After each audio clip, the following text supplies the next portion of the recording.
Hey,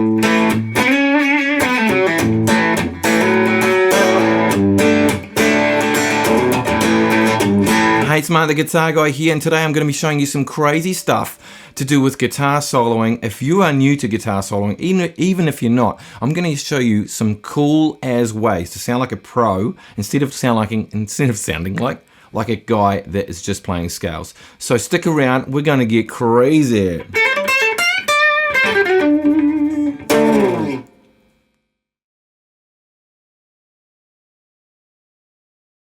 So for today's lesson, we're going to need to know a few things. Firstly, we're going to stick with that first old pentatonic shape, okay? That real basic pentatonic shape. Now, I always do it in A, but I've got an electric guitar here today, and there's no excuses. We're going to change it up a little bit. We're going to go to C minor. Oh, C minor.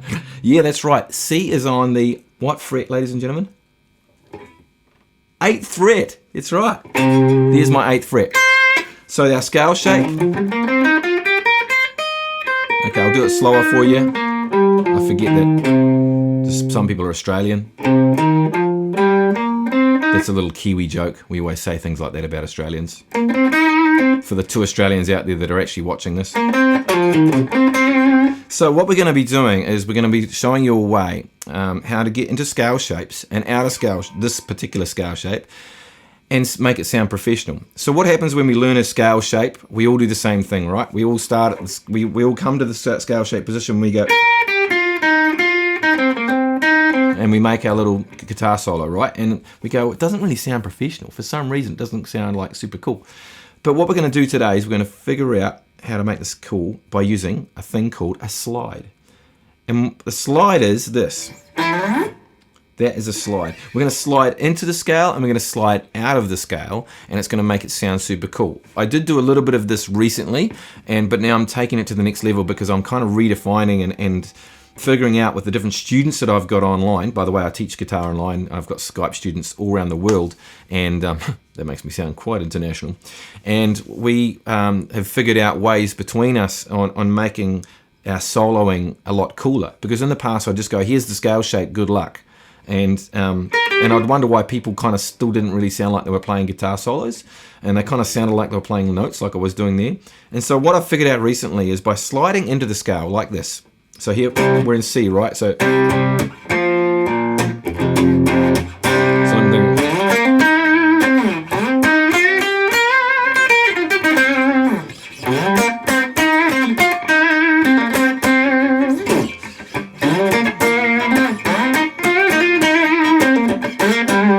So what I did there, and people, oh wow, that sounds so cool, and yeah, it did sound pretty good.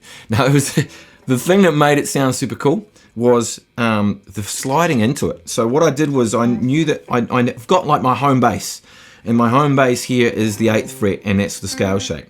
But what I used is my 3rd finger, and I slid my 3rd finger to the high position on that scale shape. Okay, I either slid up on the 5th fret to here, or the 5th fret, 5th string, sorry, to here, which is the 10th fret, by the way, or I slid up to the 10th fret on the string below that, which is the 4th string, or on the 3rd string. So I'm sliding up to that note and then continuing on. Now that's the other secret to it. First thing is we need to establish sliding up. So what I'd suggest is you play, like let's do a C power chord, okay? I'm playing the 3rd fret on the 5th string, 5th fret on the 4th string. I can get this out, don't worry. I'm going to hit the chord, then I'm going to slide up, and then I'm going to back to the C chord. I'm going to slide up, hit the C chord. I'm sliding up on different strings, guys. I'm not going to only string, but if you want to start with one string, that's cool.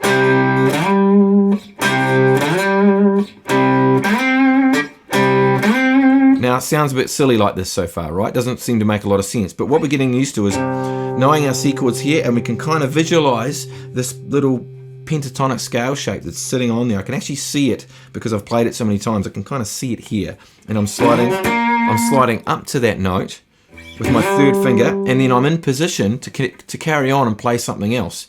And it can only, even if it's only one note, like I did then, and then.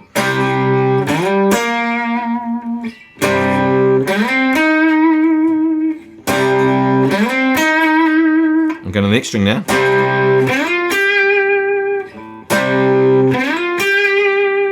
Get the idea of what's going on here. And so the benefit of doing this, by the way, is we now sound like a professional guitar player because we're sliding into the scale. It's not this, I'm playing a chord, now I'm playing a solo. It kind of feels like they're intertwined this way. So an example would be if I don't do the slide.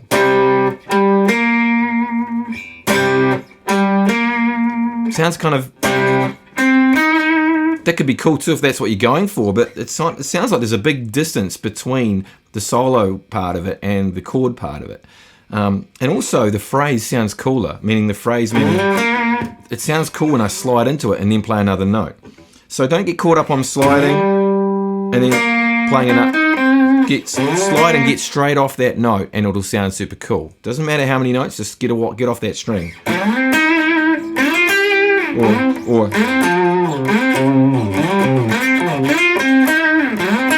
I'm doing a lot of sliding here, but you can kind of get the idea. And the other thing that's happening is we're getting used to the idea of going away from the scale position and then getting back into position and getting out of position. Kind of scary, that bit, because if you've just learned a scale shape or you're just getting used to a scale shape, once you're there, you don't really want to leave. You're like, oh, I don't want to leave because I know those notes are all safe and I kind of know my way around. But as soon as you move your hand, like, oh, I'm lost. That's what normally happens. So by doing this, we're kind of conquering that. We're sort of going, I'm not going to let it beat me. I'm going to get used to playing down here and coming to that same position again. The next step to doing this is to do any riff you want to. So you want to slide up and play a different string, or slide up and continue the riff on and do something cool, and I'm adding in different techniques here, but you can just do whatever you've got in your palette of techniques right now and it's going to sound super cool. But slide into it.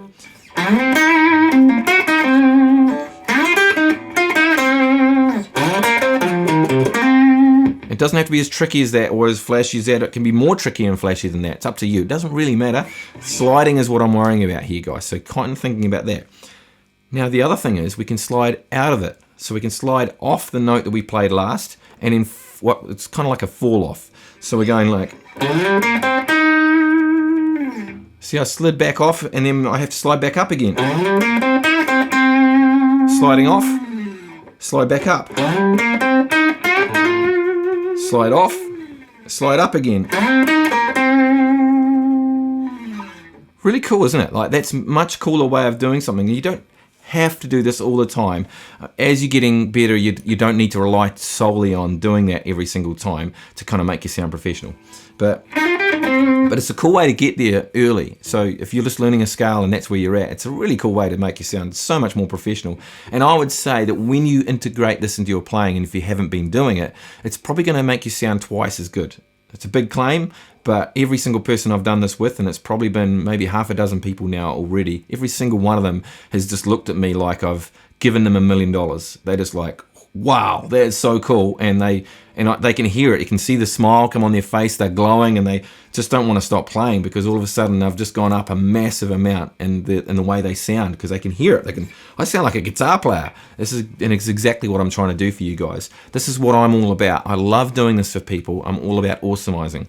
Awesomizing your playing, so we aren't just playing scales, we aren't just playing chords, we're making it sound like music really, really quickly. So this idea that we've got with the slide, there's a couple of things that can happen to you, so to be aware of, and it's very, very normal. If you're getting used to playing with a pick, I've got a pick here. Yes, I do say pick funny because I'm from New Zealand, and it sounds like a pig, or what if it's from Australia, you call it a pick, but we call it a pick. It's part of the Scottish ancestry that we have, all right? Let's not get carried away. So picking the right string is going to be an issue because you're going to be like, I want to slide the 5th string, and you go to pick it and you pick the 4th string and nothing happens. You get this because you've picked the wrong string. And it kind of sounds like that Guitar Hero game when you hit a wrong string, you get that kind of horrible sound going on. Don't be too worried about that. The biggest tip I can give you, and this is going to blow your mind and save your whole guitar world, is not to look at it. You'd think you'd want to look at it to fix it, right? Oh, I better fix that, so I better watch it and then make sure I'm picking the right string. The opposite of that is actually the truth. Because if you look, you now rely all the time on your eyes being the guide. If you look away, you're trusting your subconscious and your body to figure out where that string is, so it becomes normal part of your playing. Really, really huge tip there, really huge. So if you're sliding and you're getting the wrong string, just feel for it. Oh, there it is. And then have a go at doing the slide. And it might just take just doing the first move, slide, and go to the next string, slide, come back again, skip a string. I mean, I can do it, but you might get that wrong a few times. So try not to look at this hand, guys. Try not to look. Look away, look here, because we need our eyes here to help guide us up to those notes. The other thing is, with our sliding, I should have mentioned earlier, when you're sliding, wherever you look is where you will slide to. So if I'm looking at the 10th fret, here's my 10th fret here, that's immediately where my hand looks. If I don't look at there, I can sometimes get it, but we do need to guide it a little bit with our eyes to get to that note, okay? And you don't want to go like, you don't want to follow it up. You don't want to let your eyes go like that. You go cross-eyed, that's the first thing that will happen. And also, it doesn't actually help you get to that note. You can even overshoot it. That's what I'm trying to get to. So you can see the benefits of that. So looking here, not looking here, that's going to save your world with this sort of stuff. Other than that, you can do whatever you want with the sliding idea. You don't have to slide all the time. But what I recommend is starting a guitar solo this way is a really cool way to start. You know, you're playing. The song's doing that and you're about to hit the solo. Here we go. See how straight away that just sounds super cool, and everyone's like, yes, what are you going to do next? It sounds so cool. It's just a nice way of getting up there. Let's just change keys now to see how we go with that. Let's do a different key. So let's do the key of, let's do E major. So E major, for getting our pentatonic shape, our first shape that we like to use. My little finger needs to go to the 12th fret position. So this is home bass for me now. This is my home bass. So we don't want to necessarily start our scale on the top string. It's just ugly when we do that, because it always sounds like we're starting a scale shape like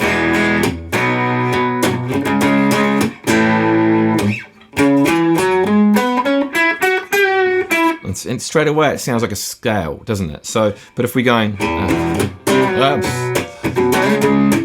we slide into it,